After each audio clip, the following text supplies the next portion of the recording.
Hi there. This is another thought for the day with our theme of religion and the continuity of the mystics, the transformative possibilities of the human. So today we are going to talk about Mithra of Persia. And I'm still reading from the Christ Conspiracy. Mithra, sometimes pronounced Mitra, is a very ancient god found both in Persia and India, predating the Christian savior by hundreds to thousands of years. In fact, the cult of Mithra was shortly before the Christian era the most popular and widely spread pagan religion of the times. Let me read that again. The cult of Mithra, shortly before the Christian era, was the most popular and widely spread pagan religion of the times. So, Enhuelis says Mithraism is one of the oldest religious systems on the earth, as it dates from the dawn of history before the primitive Iranian race divided into sections which became Persian and Indian. When in 65 to 63 BC, the conquering armies of Pompey were largely converted by its high precepts, they then brought it with them into the Roman Empire. Mithraism spread with great rapidity throughout the empire, and it was adopted, patronized, and protected by a number of the emperors right up to the time of Constantine. Indeed, Mithraism represented the greatest challenge to Christianity, which won out by a hair over its competitor cult. Mithra has the following in common with the Christ character. Mithra was born of a virgin on December 25th in a cave, and his birth was attended by shepherds bearing gifts. He was considered a great traveling teacher and master. He had 12 companions or disciples. Mithra's followers were promised immortality. He performed miracles. As the great bull of the sun, Mithra sacrificed himself for world peace. He was buried in a tomb and after 3 days rose again. His resurrection was celebrated every year. He was called the Good Shepherd, and he was identified with both the lamb and the lion, and he was considered the way, the truth, and the light. He was also considered the Logos, the Redeemer, Savior, and Messiah. His sacred day was Sunday, light, the day of light, sun. The Lord's Day, hundreds and hundreds of years before the appearance of Christ.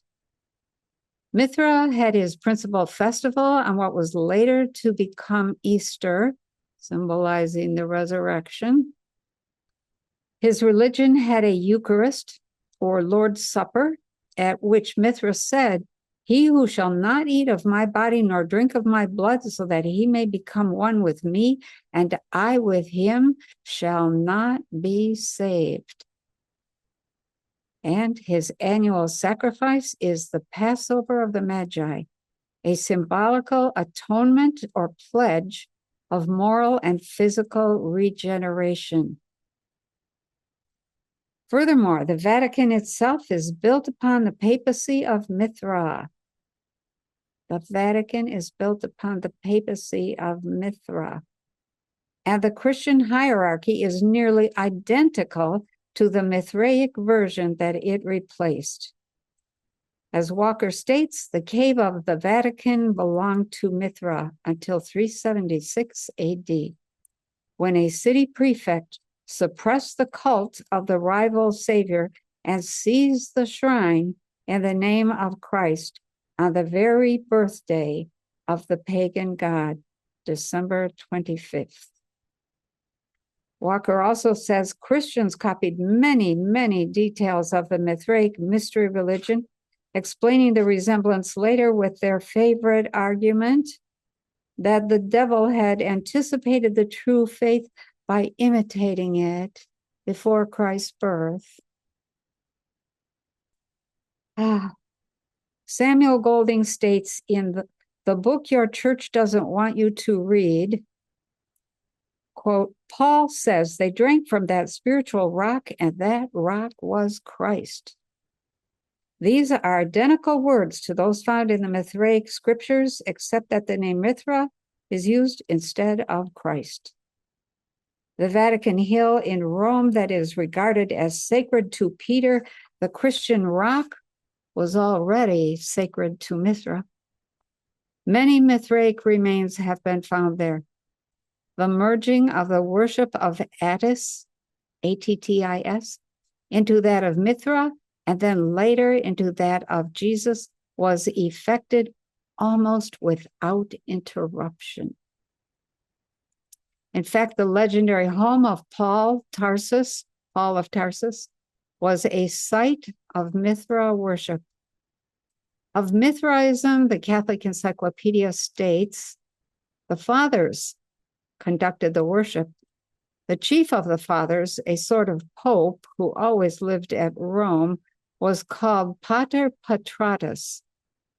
The Mithraic pope was also known as Papa and Pontimus Maximus.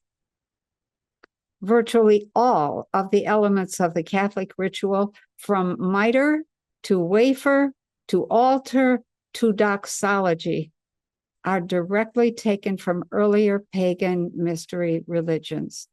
As Taylor states, that popery has borrowed its principal ceremonies and doctrines from the rituals of paganism, is a fact which the most learned and orthodox of the established church have most strenuously maintained and most convincingly demonstrated.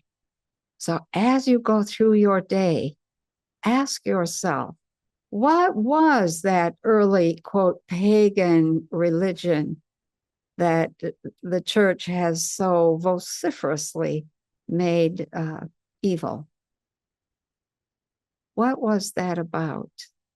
Okay, it was really the basis of all paganism was worship of Mother Nature and recognition of the consciousness that existed in all things.